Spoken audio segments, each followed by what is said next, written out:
जय हिंद चिल्ड्रन। आज के इंग्लिश क्लास के वीडियो में मैं आप लोगों को बताने जा रहा हूं कि हमने अभी इसके पहले जो पिछली वीडियोस में क्वेश्चन वर्ड को देखे थे, what, where, when, why, how, which, who, etcetera. आज हम देखेंगे कि इन क्वेश्चन वर्ड में एक नया शब्द अगर जुड़ जाता है और वो शब्द है एवर, तो ये किस प्रकार का अर्थ प्रदान करता है, इसकी क्या मीनिंग हो जाती है, ये आज हम इस वीडियो में देखेंगे और ये डिफरेंस कर पाएंगे कि व्हाट और व्हाटएवर में क्या डिफरेंस है या व्हेन और व्हेनेवर में क्या डिफरेंस है। तो आइए हम शुरुआत करते हैं, स्टार्ट करते हैं व्हाट एवर से। तो व्हाट एवर का जब यूज़ किया जाता है तो मैं कहूँ कि you can eat what ever fruit you like. You can eat what ever fruit you like. You can read what ever book you like. इसका मतलब ये हुआ कि what ever means any thing, यानी एनी बुक, एनी फ्रूट, यानी यहां पर not specific, fruit not specific, book not specific. तो वट एवर बुक यानी जो कोई भी पुस्तक आपको पसंद हो, जो कोई भी फल, फ्रूट आपको पसंद हो। तो ये एवर लगने से ये हमको एक चॉइस की फ्रीडम हमको मिलती है। So what ever for anything. उसके बाद हम आते हैं व्हेनेवर में। Whenever, when stand for time. तो यहाँ पर टाइम के रिगार्डिंग फ्रीडम होती है, उसमें कोई स्पेसिफिक टाइम को ये शो नहीं करता। जैसे व्हेन स्पेसिफिक टाइम को शो करता है, व्हाट स्पेसिफिक थिंग को शो करता है, पर एवर लगने से वो स्पेसिफिकनेस जो होती है वो समाप्त हो जाती है और चॉइस की वहाँ पर फ्रीडम हो जाती है। जैसे व्हेनेवर मैं कहूँगी you can meet me whenever you like. You can meet me whenever you like. Whenever you like means यहाँ एनी टाइम, टाइम यहाँ पर फिक्स नहीं है, स्पेसिफिक नहीं है। तो ये उसका यहाँ पर मीनिंग होता है। उसी प्रकार नेक्स्ट वर्ड है wherever. Where stand for time. Where से जब हम क्वेश्चन करेंगे, where do you live, where did you go, तो यहां पर हम स्पेसिफिक इंफॉर्मेशन को एक्सपेक्ट करते हैं।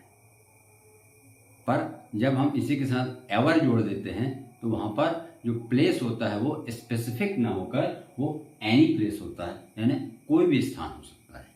जैसे मैं कहूं कि you can go anywhere. You can go anywhere means anywhere. The place you like means here the place is not specific, the place is not restricted, the place is not particular.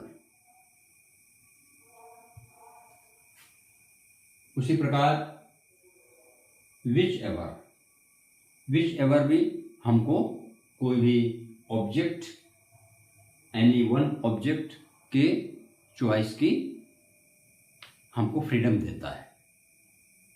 जैसे हम ये कह सकते हैं कि you can read whichever book you like. You can purchase whichever pen you like. Whichever pen यानी any pen you can purchase. Any book you can read. whoever, who stands for person। तो जब person के regarding कोई information अगर हम लेना चाहते हैं पर्टिकुलर पर्सन के बारे में, तो हम केवल हु का यूज़ करते हैं, as a question word use करते हैं उसको, कि जैसे who is your best friend. तो इसमें हमें कोई ना कोई पर्सन का जो हमारा बेस्ट फ्रेंड है उसका हमको नाम बताना होता है, यानी वो स्पेसिफिक उसका आंसर होता है। पर हु एवर का जब हम यूज़ करते हैं तो वहाँ पर पर्सन स्पेसिफिक ना होके एनी पर्सन होता है, यानी वो कोई भी पर्सन हो सकता है। ठीक है, जैसे for example you can talk whoever you like in my family। means you can talk whoever you like, means here I am not telling that you can talk to me, you can talk to my son, my daughter, my wife, my parents। so the option is not specific here।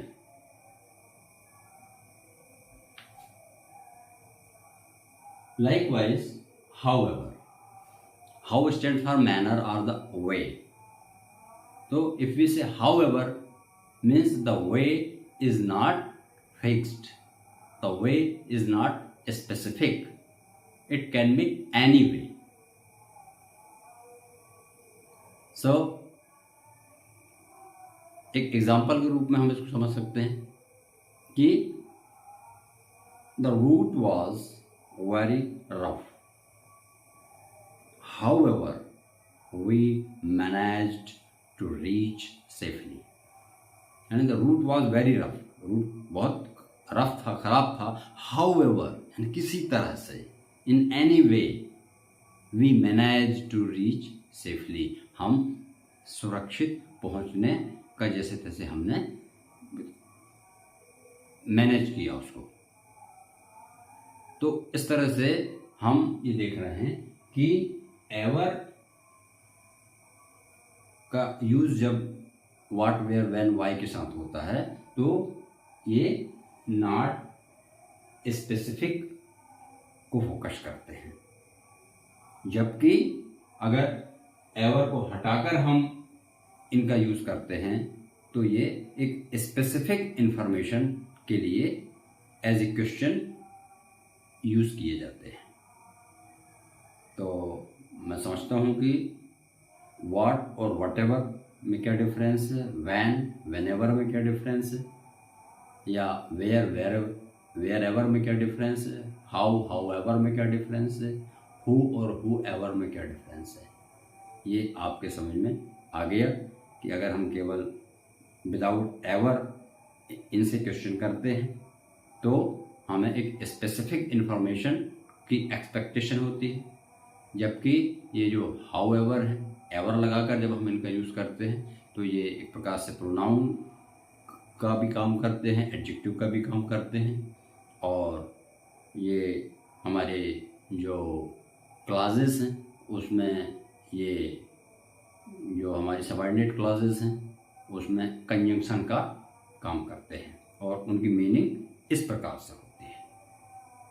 तो आगे जब class को deal करेंगे तो हम हमारे question word जो हैं और ये एवर से रिलेटेड जो वर्ड हैं इनको भी हम वहाँ पर पाएंगे, देखेंगे। तो मैं उम्मीद करता हूँ कि इस वीडियो में आपको ये जो मैं बताना चाह रहा था कि एवर का यूज़ करने से हमें क्या अर्थ मिलता है, क्या उसके मायने होते हैं, ये चीज़ आपको समझ में आ गई होगी। आने वाले वीडियो में हम कुछ और नई जानकारी के साथ आप लोगों के साथ बात करेंगे, चर्चा करेंगे और हर वीडियो में हम कुछ ना कुछ नई चीज़ सीखने का प्रयास करेंगे। तो बच्चों, अगले वीडियो तक इंतज़ार कीजिए। और पिछले वीडियो जो आपने ना देखे हों अगर, तो उन्हें ज़रूर देख लीजिए। आपका एक बेस मजबूत हो जाएगा, ताकि आगे के जो आपके वीडियोज़ हैं उनको समझने के लिए आपको काफ़ी हेल्प मिलेगी। सब्सक्राइब अगर ना किया हो तो कर लीजिए, ताकि सभी वीडियो आप तक उपलब्ध हो सकें। So thank you very much. जय हिंद, जय भारत।